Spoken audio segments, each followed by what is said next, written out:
Depuis un an, Wendy s'est lancée dans un puzzle bien compliqué.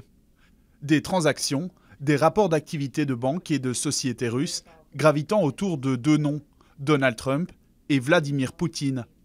Plusieurs fois par semaine, cette électrice démocrate poste ses trouvailles sur les réseaux sociaux.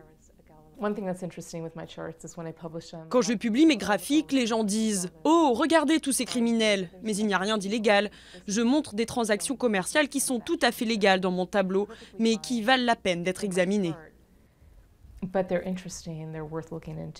Wendy et les autres journalistes citoyens avec qui elle partage ces informations sur Internet sont confiants.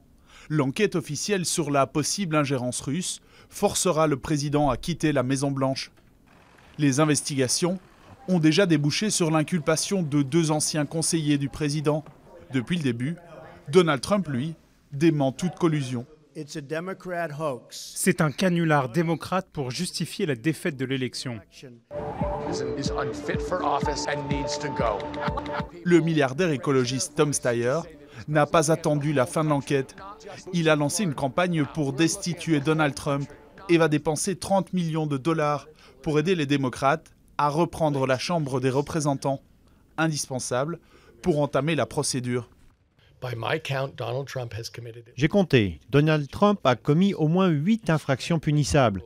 Il bafoue l'état de droit, il risque le conflit nucléaire. C'est un vrai danger pour notre démocratie et la sécurité du peuple américain. La destitution est une procédure politique déclenchée par une mise en accusation à la Chambre des représentants qui doit être validée par un vote au Sénat. La question que tout le monde se pose est de savoir s'il y aura une preuve tangible qui liera l'ingérence russe à Trump lui-même et prouvera une certaine forme de connivence. Si c'est le cas, c'est de la trahison. Aux États-Unis, aucun président n'a jamais été destitué.